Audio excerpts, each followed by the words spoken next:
평생을 바쳐 쉼없이 일했습니다. 안 먹고 안 입으며 아등바등 모은 돈으로 남들 다 부러워하는 서울에 번듯한 아파트 한 채 마련하셨죠. 이제 징글징글한 직장이라는 전쟁터에서 벗어나 아내와 오붓하게 국민연금 받으며 가끔 등산도 가고 손주들 용돈도 쥐어주는 평화로운 노후를 즐길 일만 남았다고 생각하셨을 겁니다. 그런데 어느 날 우편함에 무심코 꽂힌 고지서 한 장이 여러분의 숨통을 턱 막히게 합니다. 건강보험료 80만 원. 눈을 비비고 다시 봐도 80만 원입니다. 월급은 이미 끊겨서 통장 잔고는 줄어만 가는데 한창 직장 다닐 때보다 무려 3배나 많은 금액이 건보료로 찍혀 나온 겁니다. 손발이 떨리고 당황해서 건강보험공단에 전화를 걸어봅니다.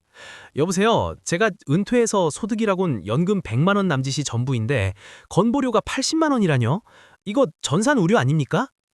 하지만 수화기 너머로 들려오는 상담원의 대답은 얼음장처럼 차갑습니다. 선생님, 실수가 아닙니다. 2026년부터 제도가 완전히 바뀌었거든요. 정상적으로 부과된 금액 맞습니다. 여러분, 이것은 결코 남의 이야기가 아닙니다. 평생 모은 돈으로 서울의 아파트 한 채 달랑 가지고 있는 은퇴자. 현금 흐름은 없는데 집값만 비싼 바로 우리 김 부장님들의 뼈아픈 현실이자 곧 여러분의 집 문을 두드릴 끔찍한 미래입니다. 도대체 국가가 왜 내 지갑을, 그것도 소득도 끊긴 은퇴자의 얇은 지갑을 이렇게 무자비하게 털어가는 걸까요? 오늘 영상 끝까지 집중해서 보지 않으시면 평생 피땀 흘려 지켜온 그 소중한 서울집, 매달 날아오는 건보료 폭탄 내느라 헐값에 팔아버리고 결국 낯선 외곽으로 쫓겨나듯 이사해야 할지도 모릅니다. 국가가 갑자기 악덕 사채업자가 돼서 우리를 괴롭히는 게 아닙니다. 나라 전체의 곳간이 무서운 속도로 비어가고 있기 때문이죠. 잘 아시다시피 우리나라는 전 세계에서 가장 빨리 늙어가고 있습니다. 병원에 가서 혜택을 받아야 할 고령층은 폭발적으로 늘어나는데 정작 돈을 내줄 젊은 세대는 턱없이 부족합니다. 마치 밑 빠진 독에 물을 붓는 상황이죠. 건보 재정은 수조 원대 적자를 향해 달려가고 있습니다. 결국 국가는 이 거대한 구멍을 메우기 위해 타겟을 바꿨습니다. 바로 여러분이 깔고 앉아있는 비싼 비동산입니다.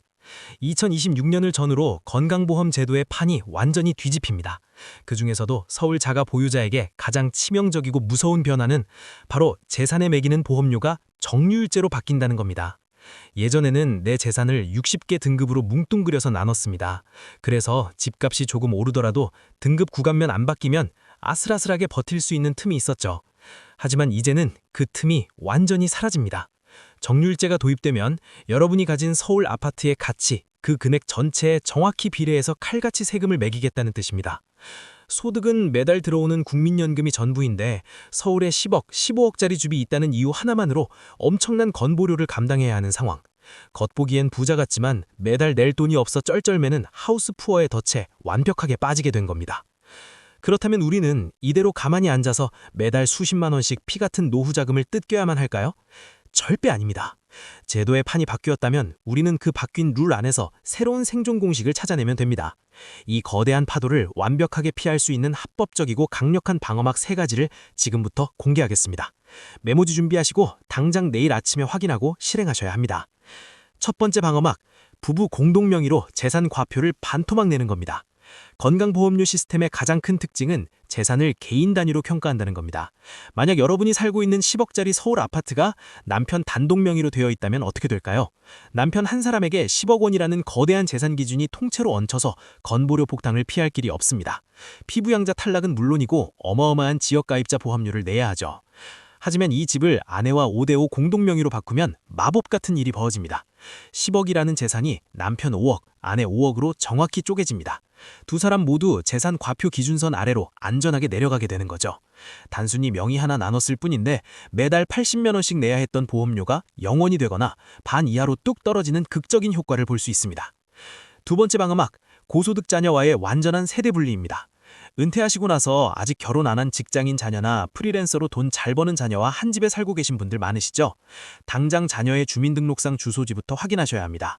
지역가입자의 건강보험료는 개인 단위가 아니라 세대 단위로 합산해서 계산됩니다. 즉, 건강보험공단은 여러분 가족을 하나의 거대한 지갑으로 봅니다. 자녀의 높은 소득과 여러분이 가진 비싼 서울집이 하나로 합쳐져서 어마어마한 시너지를 내며 세금을 최고치로 끌어올리게 됩니다.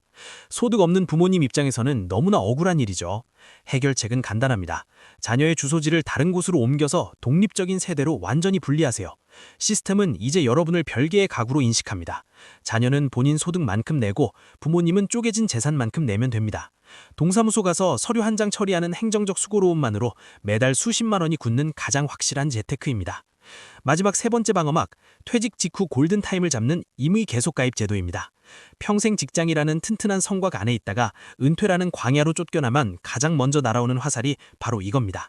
임의 계속가입 제도를 활용하면 퇴직 후 최대 3년 동안은 지역가입자가 아니라 예전 직장 다닐 때 내던 수준의 저렴한 보험료로 묶어둘 수 있습니다.